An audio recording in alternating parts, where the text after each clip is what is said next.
channel Ngulik Horor.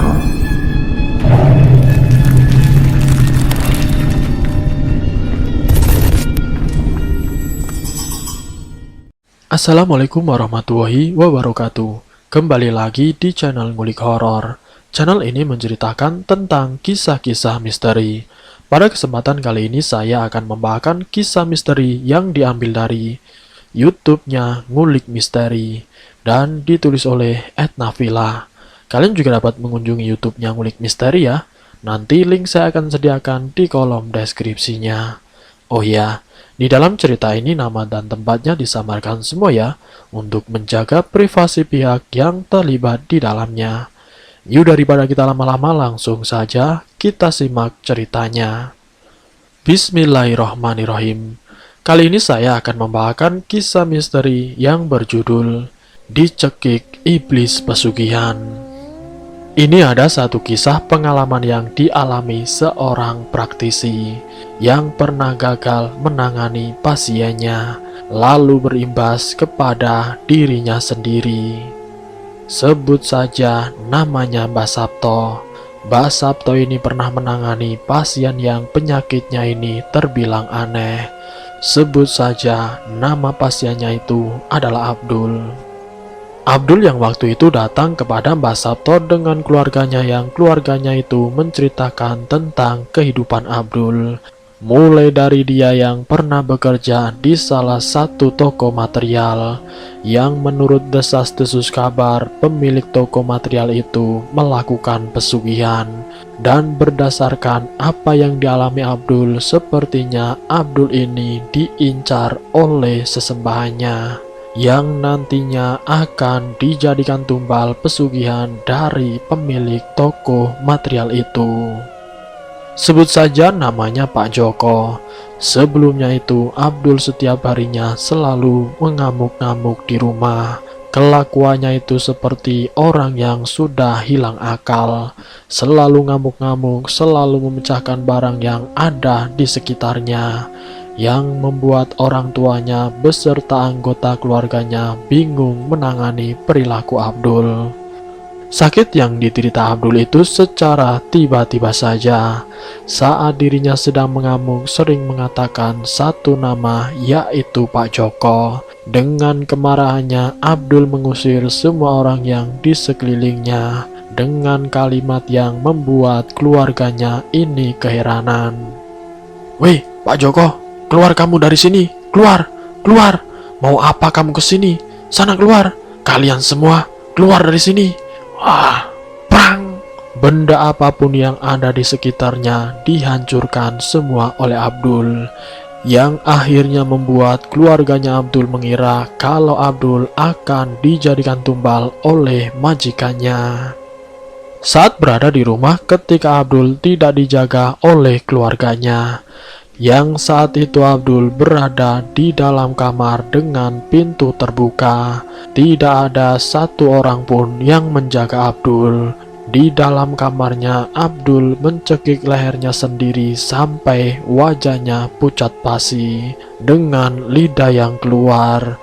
Beruntungnya Abdul, orang tuanya pada saat itu tidak sengaja lewat depan kamar yang ditinggali oleh Abdul. Melihat Abdul yang mencekik lehernya sendiri, orang tuanya Abdul berusaha untuk melepaskan tangannya. Orang tuanya Abdul berteriak-teriak meminta tolong, yang membuat kakaknya dan seluruh keluarganya terbangun dari tidurnya. Karena waktu itu jam sudah menunjukkan jam 1 malam. Semua anggota keluarganya berusaha melepaskan tangannya Abdul. Dengan keadaan Abdul yang sudah sangat pucat, hampir 3 jam lamanya sampai hampir subuh, akhirnya tangan itu bisa terlepas. Namun semenjak kejadian itu, orang tuanya Abdul selalu saja meninggalkan salah satu orang untuk menjaga Abdul, karena khawatir kalau Abdul ini tiba-tiba akan bunuh diri. Namun di sini ada satu hal yang membuat orang tuanya merasa aneh. Ketika tangan Abdul yang berusaha untuk dilepaskan dari lehernya, Seakan-akan Abdul ini mempunyai kekuatan yang luar biasa, sehingga tangan itu sulit untuk dilepaskan. Bahkan bukan seperti Abdul yang dikenal oleh orang tuanya. Lalu kemudian setelah kejadian itu, Abdul pun dibawa kepada Mbah Sabto. Karena usaha menyembuhkan Abdul itu sudah beberapa praktisi, dengan hasilnya itu tidak terlihat, bahkan jauh lebih parah dari sebelum-sebelumnya. Mbah Sabto pun yang pertama kali berhadapan dengan Abdul, Mbah Sabto yang menanyakan Abdul kerja di mana. Dan Abdul pun menjawab seperti orang normal pada umumnya. Orang tuanya yang melihat interaksi antara Mbah Sabto dengan Abdul pun sempat bingung. Sebenarnya anak saya ini kenapa? Sekarang Abdul sendiri sudah tidak lagi berangkat bekerja di tempatnya Pak Joko. Kini keadaan Abdul semakin parah saja. Makan pun harus disuapi oleh keluarganya dengan bergantian. Sampai akhirnya Abdul dibawa ke tempat Mbah Sabto lagi. Dengan kekuatan Mbah Sabto yang dibantu dengan jin-jinnya yang memang sudah ditaklukkan oleh Mbah Sabto, beliau berusaha untuk menyingkirkan apa yang sudah mempengaruhi Abdul. Namun tidak ada kejadian-kejadian yang aneh. Sekarang anak bapak itu tidak apa-apa, silahkan dibawa pulang. Nanti kalau misalkan ada kejadian yang aneh, bapak bisa hubungi saya, atau bisa datang langsung, nanti akan saya bantu, ujar Mbah Sabto. Setelah pulang dari rumah Mbah Sabto, sampai di rumah Abdul berubah lagi menjadi Abdul yang tidak dikenal oleh orang tuanya. Orang tuanya yang waktu itu sedang duduk santai di ruang tamu. Tiba-tiba saja Abdul datang dari belakang, dan lalu kemudian Abdul mencekam orang tuanya. Orang tuanya yang mendapatkan serangan secara tiba-tiba. Ia kaget dan berusaha melepaskan diri dari cengkraman Abdul. Dengan kekuatan Abdul yang luar biasa, bahkan butuh satu keluarga untuk melepaskan cengkraman itu. Setelah cengkraman itu terlepas, orang tuanya langsung mengambil kesempatan untuk lari menuju ke rumah Mbah Sabto. Dan kebetulan rumahnya Abdul dengan Mbah Sabto hanya butuh waktu 5 menit saja. Mbah Sabto yang saat itu ada di teras depan rumahnya dan melihat orang tuanya Abdul yang datang dengan teriakan meminta tolong. Dan lalu kemudian disusul Abdul yang mengejar orang tuanya di belakangnya.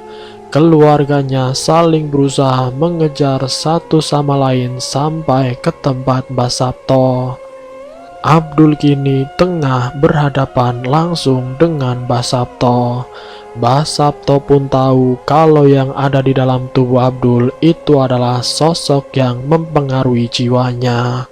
Sosok siluman yang tidak bisa dileburkan. Jika dihanyutkan pun bisa bangkit kembali. Dan hasil dari komunikasi Mbah Sabto dengan siluman itu mengatakan Abdul itu sudah menjadi target untuk dijadikan tumbal majikannya. Mbah Sabto yang menyuruh siluman itu keluar, bahkan Mbah Sabto menantang siluman tersebut. Namun siluman yang ditantang yang ada di dalam tubuh Abdul seketika langsung beraksi. Tubuhnya Abdul menghantam siapa saja yang ada di sekelilingnya, termasuk juga dengan Mbah Sabto, orang tuanya, dan semua orang yang ada di sekelilingnya. Pertarungan pun dimulai. Pertarungan itu membuat lingkungan rumah Mbah Sabto menjadi ramai karena kejadiannya itu di tengah-tengah hari. Sosok siluman yang ada di dalam tubuhnya Abdul itu benar-benar mengamuk, tidak menerima kalau dirinya ditantang. Kekuatan iblis yang sangat kuat membuat Mbah Sabto mengalami cedera, sampai dirinya memuntahkan darah dari mulutnya akibat serangan siluman yang ada di dalam tubuhnya Abdul. Namun dengan kondisi Mbah Sabto yang mulutnya berdarah, ada salah satu sesepuh, yaitu seorang kiai yang kebetulan melihat pertarungan itu. Sementara Abdul yang masih terus menyerang dengan kekuatan iblisnya terus menghantam, yang membuat Mbah Sabto sampai jungkir balik, sampai Mbah Sabto memuntahkan darah berulang-ulang kali. Lalu sesepuh yang melihat pertarungan tersebut membantu dengan bacaan doanya. Tidak membutuhkan waktu yang lama, tiba-tiba tangannya Abdul menghempaskan Mbah Sabto dengan kencang dan menghentikan pertarungan itu. Lalu kemudian Mbah Sabto yang jatuh tersungkur dibangunkan dengan dibantu oleh Pak Kiai. Tapi waktu itu Mbah Sabto yang memang seorang praktisi yang terkenal di wilayahnya, dia gengsi untuk menerima uluran tangan dari sesepuh itu. Mbah Sabto yang sudah dipermalukan di depan umum oleh sosok yang ada di dalam tubuhnya Abdul.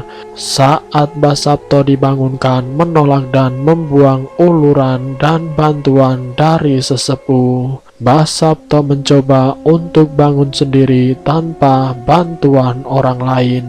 Walaupun kenyataannya Mbah Sabto tidak bisa, yang akhirnya dibantu oleh orang-orang yang ada di sekitar. Setelah kejadian itu, dengan kekuatan dan juga demi harga dirinya, Mbah Sabto berusaha mengobati dirinya sendiri dan mencari tahu kebenaran informasi siapa sebenarnya siluman yang ada di dalam tubuhnya Abdul. Beliau tidak terima atas perlakuan tersebut, sampai dirinya ini mengeluarkan banyak darah. Dengan kekuatan ilmu hitamnya yang jumlahnya sangat banyak, jin dan iblis yang dimiliki oleh Mbah Sabto dikirimkan untuk menyerang siluman atau iblis yang ada di dalam tubuhnya Abdul. Waktu itu Abdul ada di dalam rumah bersama orang tuanya dan juga seluruh keluarganya. Suasana rumah di tempat Abdul menjadi sangat gaduh. Beserta datangnya angin yang kencang membuat benda-benda berjatuhan. Angin yang berhembus kencang bukan angin biasa, tapi angin dengan hawa yang panas. Abdul yang dijaga oleh kakaknya tiba-tiba menghempaskan kakaknya yang sedang ada di sebelahnya, sampai kakaknya dilempar ke tembok. Wajah Abdul tiba-tiba berubah menjadi sangar. Dengan menggerakkan tangannya seakan-akan sedang berkelahi, yang disaksikan oleh kakaknya dan juga seluruh keluarganya, sampai menimbulkan suara dentuman yang sangat keras. Dan ternyata suara itu berasal dari jin dan demit yang dikirimkan oleh Mbah Sabto. Namun kejadian tersebut ternyata berimbas kepada Mbah Sabto. Lain halnya, tidak sama sekali berdampak kepada Abdul.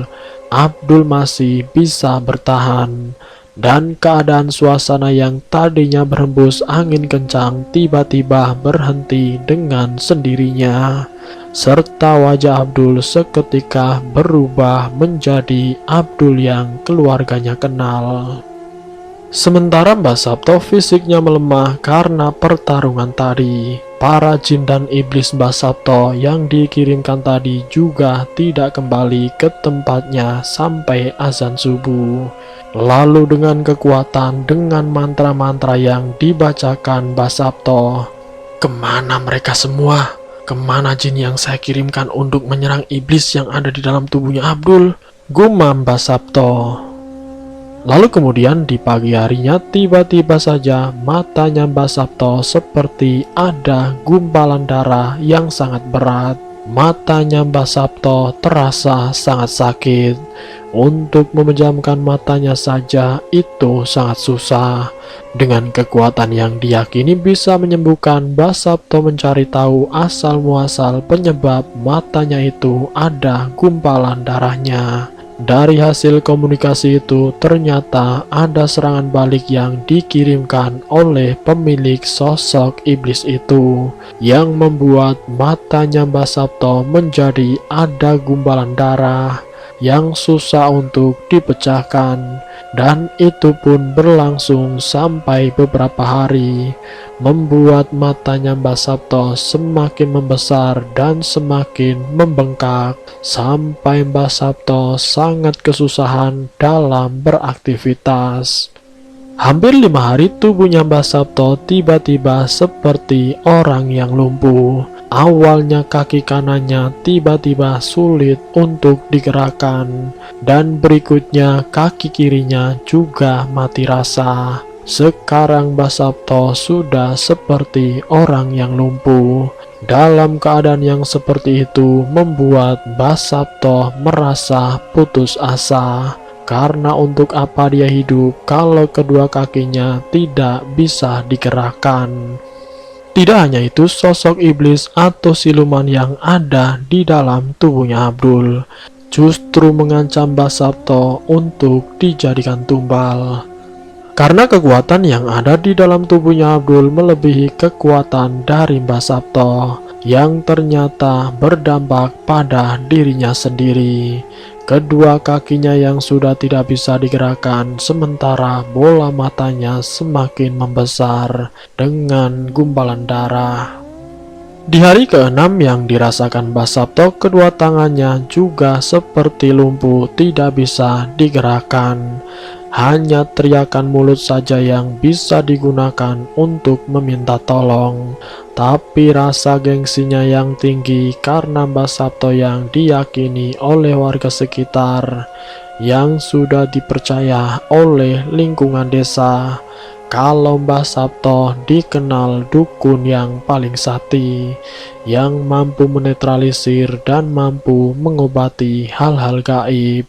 Mbah Sabto yang ingin meminta tolong kepada sesepuh di tempat dia tinggal karena sudah merasakan sakit di sekujur tubuhnya. Sepertinya ajal sudah akan menjemputnya. Mbah Sabto sudah pasrah karena jin dan juga rewangannya semua itu sudah menghilang akibat kekalahannya dengan iblis atau siluman yang ada di dalam tubuhnya Abdul. Sampai di hari ke-7, sosok siluman itu benar-benar datang langsung ke tempat Mbah Sabto. Mbah Sabto sebagai seorang perilaku spiritual, sebagai dukun, pasti tahu sosok siluman tersebut akan hadir dan datang di hadapannya. Namun keadaannya yang memang sudah tidak bisa apa-apa, hanya mulut yang bisa mengeluarkan kata-kata. Ketika melihat sosok siluman tersebut, Mbah Sabto mengingat kalau ternyata di balik apa yang dia belajar selama berpuluh-puluh tahun, ternyata tidak ada gunanya. Dia merasakan semuanya itu seperti sia-sia saja.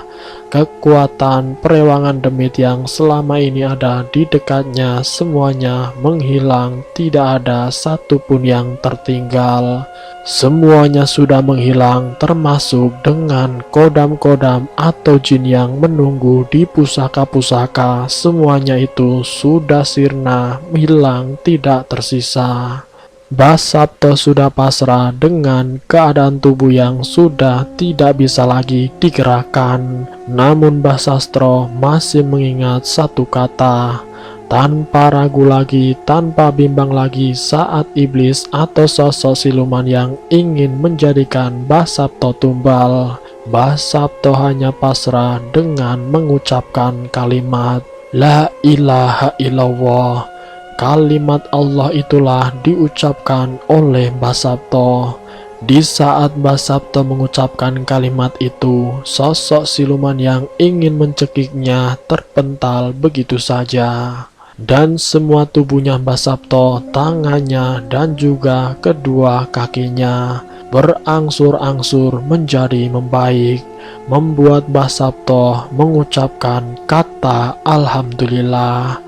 Kata itu diucapkan terus-menerus, membuat seluruh badannya menjadi seperti bugar kembali. Matanya yang hampir keluar dengan gumpalan darah berangsur-angsur mulai membaik. Semakin banyak kalimat Allah yang diucapkan oleh Mbah Sabto membuat keadaannya pulih kembali. Sementara sosok siluman atau iblis sudah terpental seperti kepanasan. Mbah Sabto yang sadar ternyata di balik kekuatan, di balik tirakat yang bertahun-tahun dia tekuni dan juga ia kuasai, semuanya menghilang begitu saja. Hanya ada satu nama, yaitu lafal-lafal Allah. Disitulah masa pemulihan yang tiada bandingnya. Kekuatan sang pencipta daripada kekuatan jin ataupun iblis yang pernah dilakukan olehnya. Sementara siluman yang hampir membunuh dirinya pun tidak sanggup melawan ketika Mbah Sabto mengucapkan lafal-lafal Allah. Setelah kejadian itu, Mbah Sabto sudah dalam keadaan membaik. Dalam hati dan pikirannya, Mbah Sabto ingin melakukan tobat, ingin melepaskan semua apa yang dia pelajari selama bertahun-tahun, yang sama sekali tidak ada gunanya, tidak ada manfaatnya. Mbah Sabto yang merenung tentang semua yang sudah ia lakukan. Waktu sore harinya saat sedang duduk santai di depan rumahnya, tanpa sengaja sesepuh itu lewat di depan rumah Mbah Sabto. "Assalamualaikum, Mbah," kata sesepuh atau kiai itu. "Waalaikumsalam," jawab Mbah Sabto. Sesepuh atau kiai itu pun mendengar kalimat yang diucapkan Mbah Sabto seketika menoleh kembali, karena ia tidak pernah mendengar kalimat itu terucap dari seorang Mbah Sabto. Melihat keadaan Mbah Sabto yang hanya duduk di teras, sesepuh itu mencoba untuk datang menghampirinya. "Permisi, Mbah, bagaimana kabarnya? Apakah sampean sehat?" tanya sesepuh itu. Mendengar tutur dari sesepuh itu, Mbah Sabto mengungkapkan apa yang baru saja ia alami. "Saya baru saja mengalami hal-hal yang tidak pernah saya pikirkan sama sekali," jawab Mbah Sabto. "Maksudnya apa, Mbah?" tanya sesepuh lagi. "Satu malam kemarin saat saya hampir mati, saat saya sudah ada di dalam genggaman iblis atau sosok siluman yang sudah hampir mencekik saya, dalam keadaan tersebut saya hanya bisa mengingat satu nama, yaitu lafal Allah. Karena seluruh jin dan iblis yang saya punya itu sudah keluar, sudah meninggalkan saya tidak bisa apa-apa, hanya lafal Allah yang bisa saya ucapkan," jelas Mbah Sabto. Sesepuh yang mendengar cerita dari Mbah Sabto kemudian memotong pembicaraannya. "Apakah kamu sudah yakin bahwa kekuatan sang pencipta yaitu Allah Subhanahu wa Ta'ala adalah segala-galanya? Kekuatan yang bisa melebihi daripada kekuatan yang dimiliki jin atau iblis?" Obrolan mereka berdua ini membuat Mbah Sabto tersadar, dan di saat itulah Mbah Sabto mengucapkan dua kalimat syahadat, mengucapkan kalimat thayyibah, mengucapkan sholawat Nabi, dan juga diikuti dengan ayat-ayat yang lain. Memang waktu itu Mbah Sabto adalah seorang muslim, tapi muslimnya Mbah Sabto muslim KTP, karena di dalam hati dan jiwanya, dalam pikirannya, semuanya itu masih tergantung pada jin dan juga rewangan hasil dari tirakatnya selama berpuluh-puluh tahun. Namun semenjak saat itu Mbah Sabto mulai tersadar, dan Mbah Sabto sudah tidak lagi menggunakan yang namanya jin atau iblis dan rewangan apapun itu. Tentang Abdul yang diincar oleh majikannya, yaitu Pak Joko, yang akan menjadikan Abdul tumbal. Sesepuh itu datang ke rumah orang tuanya Abdul, yang memang kebetulan rumahnya tidak terlalu jauh dari rumahnya. Waktu itu Mbah Sabto dan sang sesepuh datang menemui orang tuanya Abdul untuk melihat kondisi Abdul.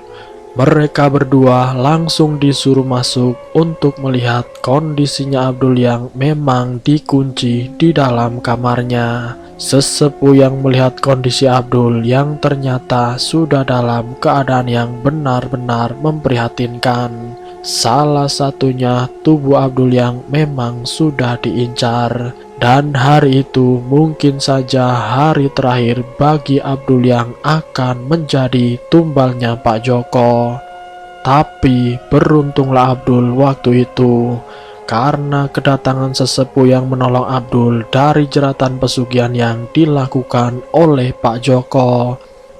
Namun di lain tempat, saat Abdul ini terbebas dari cengkraman siluman yang menjadi sesembahnya Pak Joko, berdampak kepada Pak Joko sendiri. Tidak berselang lama, justru pemilik iblis itu yang meninggal dunia. Dan itu nyata apa yang dilakukan oleh sesepuh dengan Mbah Sabto untuk menangani Abdul yang memang sudah menjadi target tumbal sesembahnya Pak Joko. Sosok jin atau iblis yang bersarang di tubuhnya Abdul dikembalikan kepada pemiliknya, dan itu ternyata berdampak kepada sang pemiliknya sendiri. Pak Joko dikabarkan bunuh diri dengan cara mencekik lehernya sendiri sampai kedua matanya hampir keluar dan lidahnya pun menjulur ke depan. Warga desa sekitar berpikiran kalau siluman atau iblis sesembahnya Pak Joko itu marah dan murka. Akibat targetnya gagal tidak bisa diserahkan menjadi tumbal pesugihannya, yang akhirnya itu semua berdampak pada Pak Joko sendiri. Karena kembali lagi yang namanya iblis atau jin itu tidak ada yang namanya toleransi. Kalau sudah waktunya tumbal itu diserahkan, siapapun itu pasti akan menjadi target daripada perjanjian terhadap sesembahannya. Dari kegagalan Pak Joko yang ingin menumbalkan Abdul dan juga Mbah Sabto menyadari apa yang dia pelajari selama bertahun-tahun yang mengandalkan kekuatan jin atau iblis yang sudah ditaklukkannya.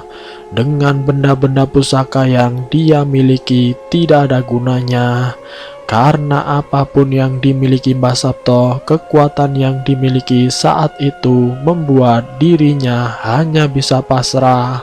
Karena apapun yang dimiliki Mbah Sabto, kekuatan yang dimiliki saat itu membuat dirinya hanya bisa pasrah. Karena semuanya meninggalkan Mbah Sabto sampai Mbah Sabto tidak bisa berbuat apa-apa. Karena semuanya itu meninggalkan Mbah Sabto sampai Mbah Sabto tidak bisa berbuat apa-apa dalam cengkraman iblis, dan Mbah Sabto hanya bersandar dengan Sang Pencipta, yaitu Allah Subhanahu wa Ta'ala. Dan akhirnya sekarang Mbah Sabto berubah menjadi orang yang lebih baik dengan mengingat nama Allah dan mengucapkan lafal Allah yang membuat dirinya menjadi orang yang lebih baik dan menjadi orang yang lebih bijaksana. Dan selesai. Semoga dari kisah ini kita dapat mengambil hikmah dan pelajarannya. Semoga kita semua selalu dalam lindungan Allah Subhanahu wa Ta'ala. Terima kasih sudah mampir di channel kami. Jika kalian tertarik dengan video kami, silakan tekan tombol like, share, dan komen. Tekan subscribe untuk mengikuti video kami yang selanjutnya. Wassalamualaikum warahmatullahi wabarakatuh.